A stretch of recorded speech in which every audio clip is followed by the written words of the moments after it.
These events took place several years ago, before the Waldorf Astoria began its reconstruction. The elegant vestibule stretched from Park Avenue to Lexington Avenue. In the middle stood a large clock, richly decorated and gilded, with the Statue of Liberty on top. When you are there, I'm sure they will still be there to see the landmark, an ideal place to start celebrating a wedding anniversary. Robert Jones, an experienced editor of a well-known newspaper, hurried down the street through swirling snowflakes to meet his wife of 25 years and a successful marketing manager, and was, of course, already there, always on time. They were a strong couple, accomplished, respected, independent, and devoted to each other. Robert was a gracefully aging successful man, whose charm and sharp mind made him invaluable in the main news department, and was the driving force behind many of the most successful marketing campaigns in the cosmetics industry, charming herself and known for not suffering fools, regardless of their race, creed, or gender. Robert reached into his pocket. Who knows how many times he had done this while rushing here? Christmas coincided with their 25th wedding anniversary. A long, thin box contained a diamond necklace he had made for her, with 25 stones, his love for her traced in precious gems. He had secretly saved money for several years to afford this gift. Robert loved beautiful words, so the box bore an intricate inscription, "Our love in diamonds." Why such an extravagant gift? Of course, 25 years was a milestone in itself, and Christmas was always special for them. They had met at a Christmas Eve party and held a date party every year in honor of this wonderful holiday. Due to the snow, the night felt special, and he felt his excitement growing as he hurried to his beloved woman. The Salvation Army Brass Quartet stood by the central station, and he crossed the street to make a donation. This slowed him down, but he couldn't help himself. It was Christmas. Even inspired by the Christmas spirit, he felt there had been dark times in their life together. It seemed they were drifting apart. Anne's career growth in her company burdened her with increased responsibilities and a new need for travel. Robert led a group of young reporters, full of energy but with little experience and a great potential to land his beloved newspaper in court if not firmly guided. They had started seeing each other less, and Robert feared that he and Anne were beginning to get used to it, and suggested that they not pay so much attention to holidays and find something they wanted to do, possibly together, but possibly not. He hoped to capture Anne's attention and draw her away from what absorbed her, to join him in renewing their marriage. He was confident and would never deceive him. Their relationship had always been strong, and he trusted her. It never crossed Robert's mind to ask if Anne was happy with the state of their relationship. Some things should be taken for granted. Isn't that what trust meant? Robert carried flowers in his hands. He hummed a Christmas tune, walking with a spring in his step. He couldn't wait to embrace and whisk her away into the magical night he had planned for them. At that moment, a few men exited the bar, and was right behind them, standing by the clock and looking around. Of course, she was happy, and was never late, while Robert, it seemed, was always late. "And hello, my love." One of the men separated from the group to approach her, tightly embraced her, and kissed and gently on the lips. In her confusion, she instinctively responded deeply to his kiss. "Mike, darling, what are you doing here?" Realizing that her husband could appear at any moment and, visibly flustered, pulled away. But it was too late. Robert had already seen what had happened. He stopped and stepped back to see what would follow, and was still looking around, clearly nervous. "I'm in town for a quick meeting, then flying out of Kennedy Airport to London on the first flight in the morning. Are you free for love tonight?" Your husband. Without even realizing it, Robert slowly moved towards them, listening with growing anxiety.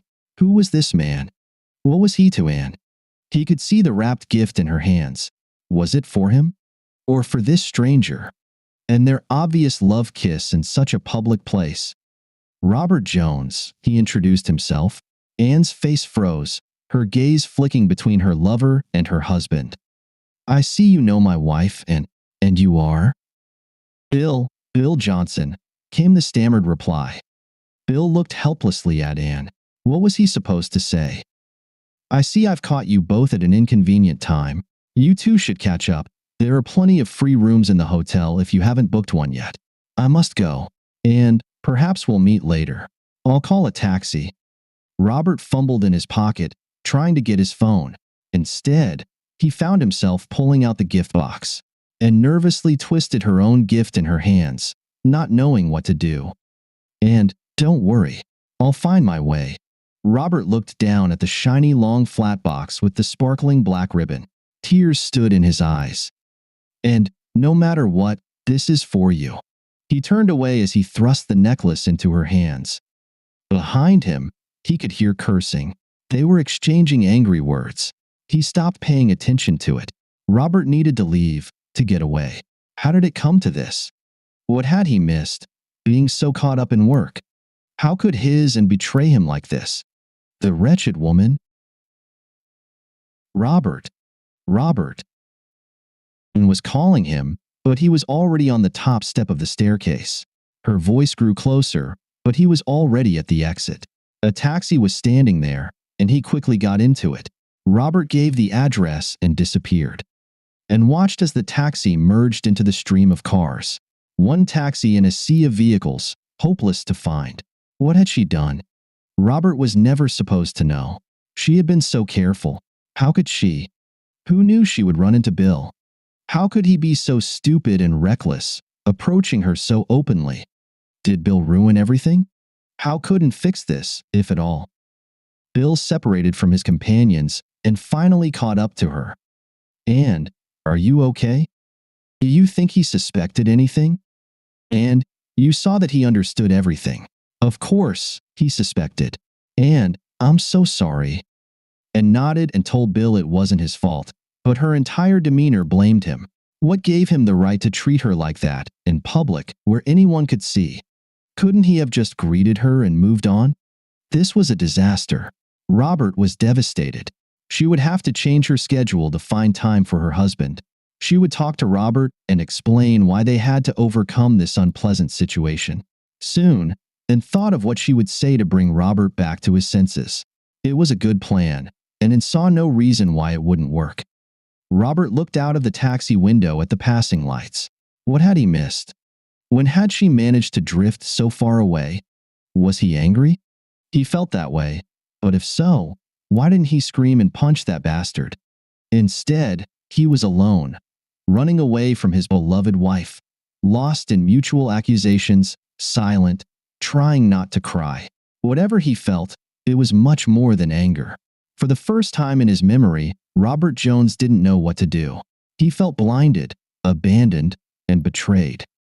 When and returned home, Robert wasn't there, and it wasn't surprising. And changed clothes, dragged a chair from the living room to the hallway, and settled in, waiting for her husband's return. She woke up at sunrise to find that he hadn't come home, and she was alone. It was Saturday. He must have rented a room. He would be home today. She suppressed the urge to call him on his mobile.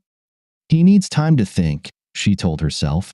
When he calms down, as he always does, we'll talk and settle everything. By noon, and began to get nervous. By 3 in the afternoon, she was in a full panic. And called him on his mobile, at the office, at the gym. At 2 bars she knew he liked, half a dozen of his friends, and his mother, whom she never got along with. No one had heard anything about him. By Sunday, she called the NYPD, the FBI, the state police, and anyone else she could think of. A private detective was hired. Of course, she did all of this. Her husband was missing, and she needed to find him. For some desperate reason, she thought it would help if she went into the city and searched for Robert herself. The crowds of people out shopping turned her search into a futile effort. When she called her sister Beth for help, her family saw for the first time how dire the circumstances really were. By Sunday dinner, Anne's 2 sisters and their husbands, their children, her parents, her mother's sister Beverly, his mother, some of Robert's oldest friends, and her immediate colleagues from work had gathered in the dining room, listening to the detective. People go missing all the time. The holidays are always an inopportune time for emotional trauma, and Christmas especially. There was no reason to believe an accident had occurred or that Robert was injured. He experienced a strong emotional shock. This remark drew several sharp glances toward Anne. From everything the detective heard, Robert was a sensible guy. They should give him a chance to resurface and see what he says. And became furious, shouting. No, that wasn't all they could do. No, they weren't going to wait and see if her Robert's body floated in the river. The detective needed to put aside his other cases, do his job, and find her husband. Didn't they understand and wanted to scream at them? She needed her husband. She needed to talk to him, to explain. If anything happened to Robert, how would he ever understand her actions? How could he forgive her? How could she forgive herself? The detective said all the right things and slipped out the door. In reality, there wasn't much more he could do. This was Anne's mess, and it was her job to clean it up. His departure marked the beginning of the great angry argument. The attendees claimed they knew the right people who could do something and then hid behind their mobile phones, as if they had suddenly found something important. Anne's brother led the chorus, chastising the police for not doing more. Both mothers sympathized with the misfortune that had befallen their families. Truth be told, they felt powerless and knew it, and they feared what might happen, and felt the disdain from her sisters. Beth announced that the Christmas dinner was canceled, and until Robert was found, she preferred that the family give each other some space. As the voices grew louder and fell silent, her anger was exhausted, and fear gripped her throat. When Beth made her announcement and realized she had no voice in this room, what could she say to people who cared about her husband more than she did, and learned what it meant to be truly alone? Eventually, everyone left. She went up to her bedroom to change. Her dress from Friday evening was still lying on the bed. She picked it up and saw the gift box. What were Robert's last words? No, not the last. What did he say as he left? Whatever happens, this is for you. And read the inscription and opened the box. She took the sparkling necklace with a trembling hand. She fainted and fell, still holding the necklace. There were 3 days left until Christmas, and her husband was still missing. The police in the city have dormitories where they can eat and sleep during long shifts. Journalists know where these places are and have friends who will let them stay for a few nights when they can't or don't want to go home. Robert had used these places more than once in the past. The office was a 30-minute walk away, and Robert was still in the same clothes he had worn 3 nights ago. A quick stop at a men's clothing store fixed that. Another quick stop, and he bought a razor and shaving cream. No matter how bad things were, he still had to work. The newspaper had to go to print. Deadlines were deadlines. He used his voicemail to listen to calls, held a conference with colleagues at 9:15, met with the right people until noon, and spent the afternoon working on an article discussing sea level rise. The newspaper operated like all great bureaucracies. If you didn't know exactly how to reach the person you needed, there was no easy way to contact them. If Anne tried to reach him, she didn't succeed. Well, what could be said about that? As for Anne, she was frantic. Her father was ready to tell her to go home, but that would only make things worse. Her team combed through hotels, motels, and anywhere someone might stay, from Boston to Washington. She turned her entire department staff into a personal detective agency. If senior management didn't like it, she didn't care. At one point, Anne was heard shouting that they should start searching under bridges, indicating her growing desperation. Holly, the senior graphic artist, was the one who solved the mystery. Her father had served in the NYPD. The police have places where they can rest, she said. Within 20 minutes, Anne had a list of addresses and phone numbers. Within 2 minutes, each dormitory had been called. When the address where Robert was staying was confirmed, Anne was on her way. Robert was already feeling better. The duty sergeant had assured him that he could stay as long as he wanted. Work seemed to be going well. At least, it was functioning. On a beautiful, cold, clear morning, he went for a walk and stood in his path, no more than 50 feet ahead. Robert, I've been looking for you everywhere. And you found me. Robert suddenly felt detached, as if he were watching himself speak from the outside. Shouldn't he be more emotional, he wondered. Something was happening inside him, but he wasn't sure what it was. He could see, and with a surprising clarity. But despite how acutely he was aware of Anne's presence, Robert felt dead inside. It occurred to him that he should be more upset, but he wasn't. Had he lost all feeling? Please, Robert, let me explain. I didn't mean to hurt you. I didn't want you to find out the way you did. Of course, but really, what is there to say? That you have affairs with other men. Now I know that. That you hid it from me. I know that too. That you were caught only by chance. Well, I was there. I don't want to hear about the dirty details or any silly stories that it was just sex and it meant nothing to us. What can you really say? And felt Robert slipping away and moved towards him, hoping to physically bridge their emotional distance. Do we have to talk about this publicly?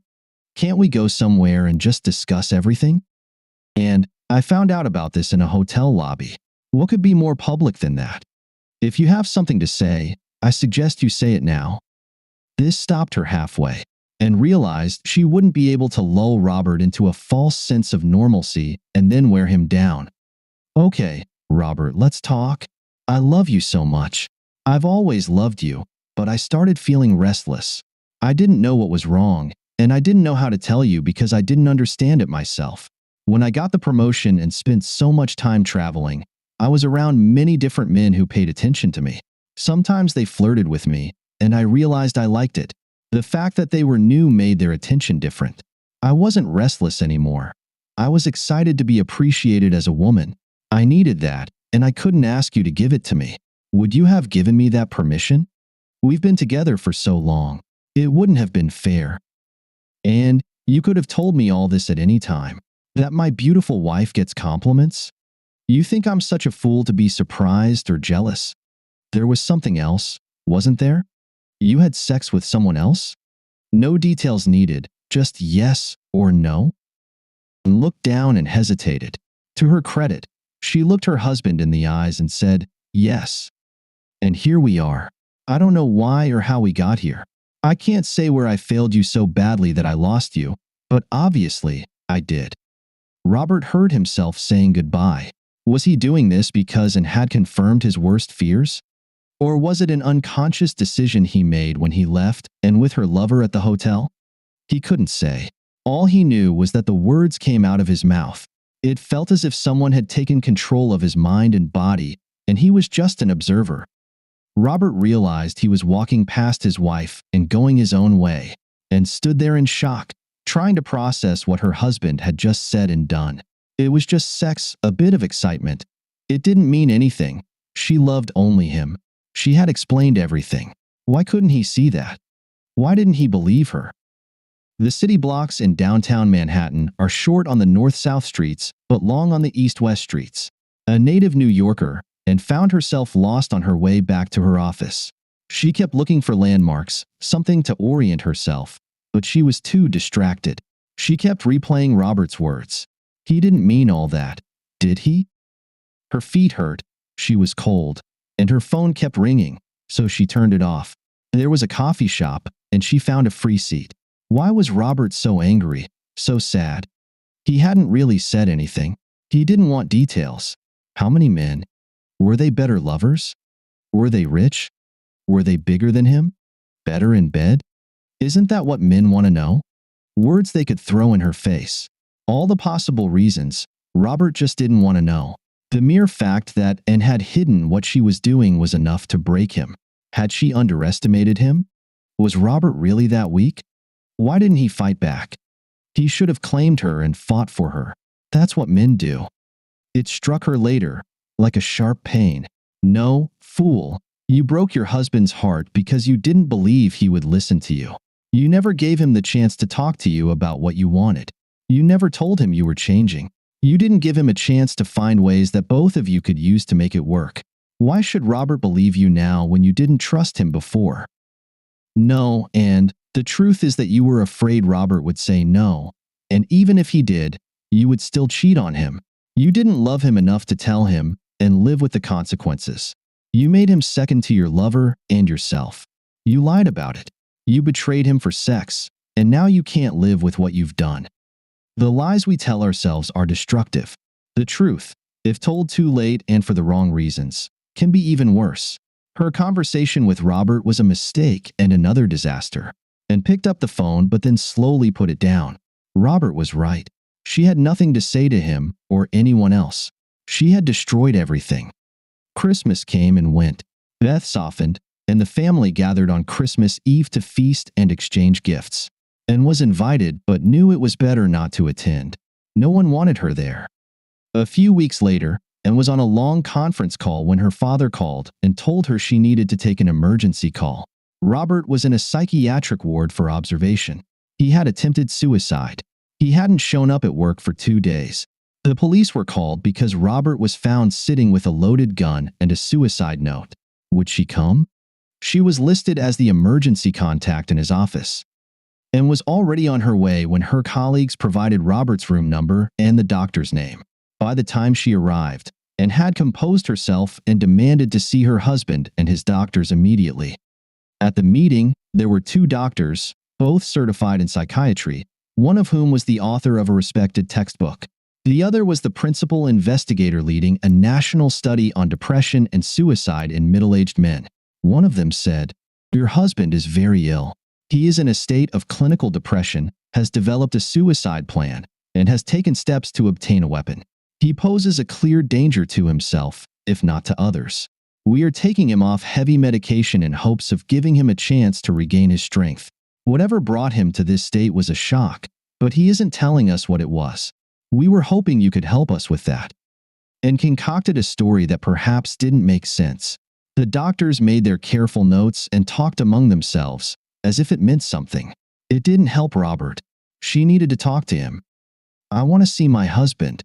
"When can I see my husband?" "We can certainly allow you to see your husband, but it must be through a two-way mirror. Right now, we can't risk anything that might worsen Robert's condition. Sadly, this may include a meeting with you." Was that a bruise on one side of his face? He hadn't shaved in weeks, and his hair. Had it even been cut since she last saw him? Had he ever washed? The hospital gown revealed his scrawny legs. He looked old, abandoned, homeless, and unkempt. His hands were in handcuffs. His head lolled from side to side.